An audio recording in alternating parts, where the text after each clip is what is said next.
Hi everyone, and welcome to Whiteskys Wisdom.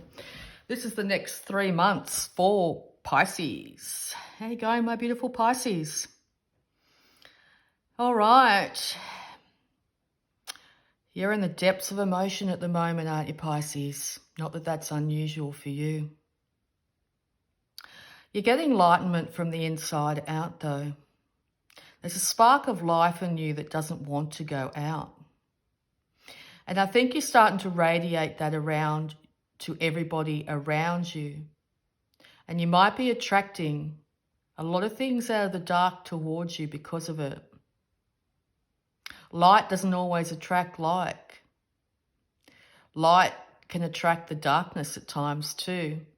And maybe this is also a way of you covering up the darkness that seems to be prevailing all around you. This sense of dread that keeps on encroaching onto your beautiful, happy life, or the life that you perceive you want to make happy. There's sparks, a glimmer of brightness out in the distance. You can see it. And maybe that's given you a little bit of a stirring of trying to head towards those little inklings of light. You are a light wherever you go. You shine light on other people. And you also shine light into your environment. But please remember that if your light goes out, that darkness could encompass you. So keep your vibe high.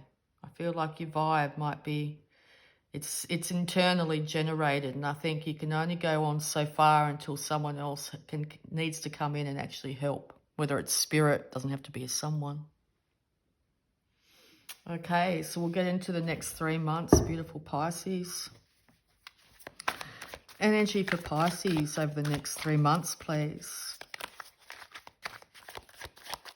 Energy for Pisces over the next 3 months. Too many cards, but as I said, people are coming to you for guidance. You seem to have a lot of the answers at the moment. It could be to other individuals that come to you for guidance. And you may literally find that people are worshipping at your feet, which you're finding a bit strange, a bit weird. You don't overly like that, but you'll accept it because you've got something to say to people.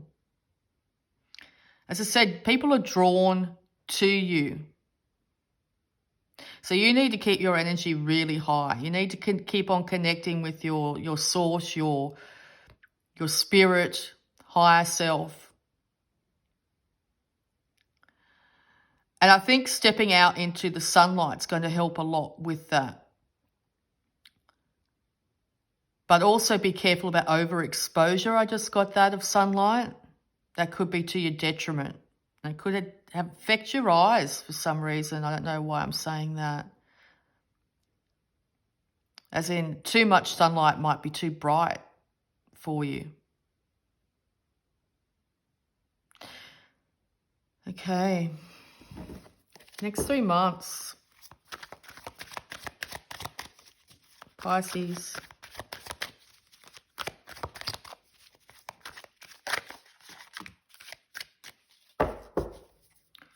All right.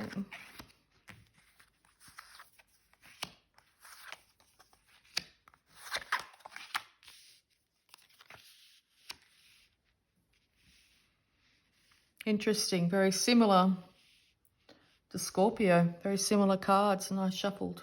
Here we go. So, yes, rest. Get your rest on. During these times of meditation and quiet, solo time, I think you're going to realize that there's 3 things that you keep on ruminating about. And these things could literally be affecting your third eye, your heart, and the way you interact with people. You do have a lot of insight within you.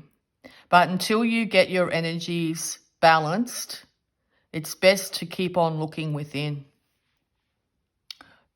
As I said, sunlight, yes, but times indoors may be where you get the most inkling. You may be very photosensitive to light. And you might find that other people are drawn to your light. So time alone is going to be imperative.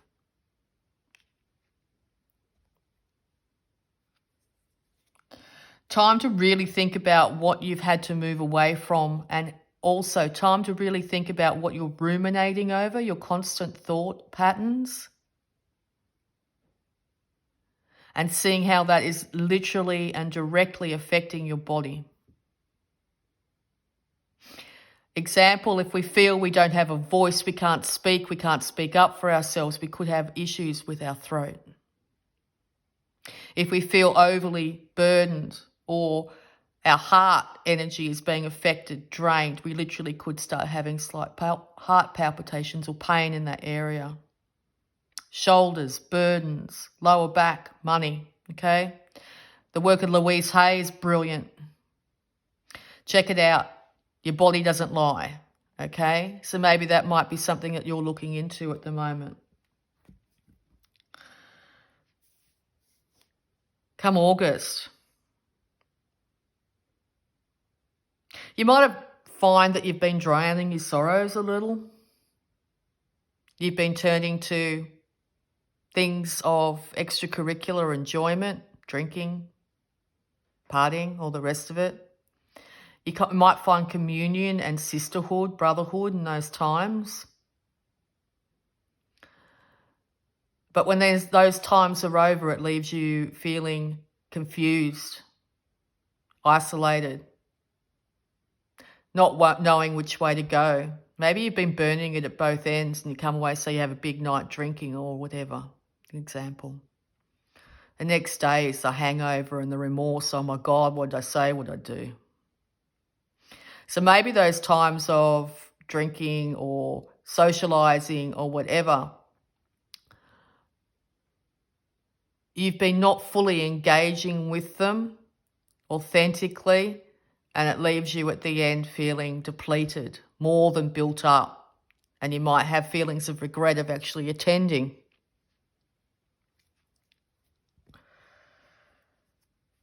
The pouring out of emotions. You may find people are literally still doing that to you. Hey, you're a healer, I'm going to give you all this bad stuff. Or you ended up saying more than you're willing to say, because you can be quite very private individual. It takes a lot to get into who you are. And you may find that you're telling people that you don't know so well stuff that you wish you hadn't, all right? So just make sure that's something to think about. But come September, you're back in your game. Sorry, hitting the microphone. You know you've got a world of emotion backing you up there. You know that. And you know there's still a long way to go. But hey, you've crawled back out of the depths. And you're back large and in charge. Yeah. And you're balanced. Look at this. Incredible. You're either attracting in a soulmate who literally is made for you. And I'm sure a lot of people want to hear that. This also could be you balancing the masculine and feminine sides of yourself, knowing that you do need to keep a lid on those emotions, honouring your emotions, honouring your heart, and realising that you have the infinite capacity to give, but the first person you're going to give to is you. You start to ground yourself more.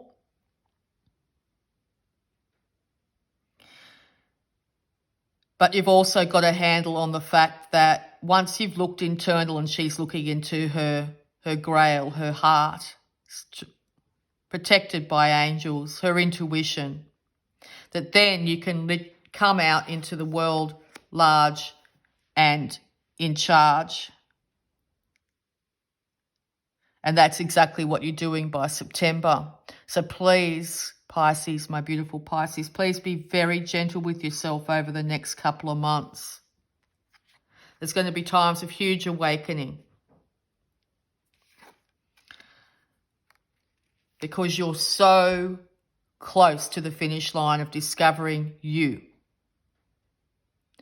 just how incredible you are. Putting up firm boundaries, stepping into balancing the masculine and feminine side of yourself. Those two fish need to be working in harmony. Okay? One's going one way, one's going the other way. The masculine, the feminine, the balance of the two, the yin, the yang.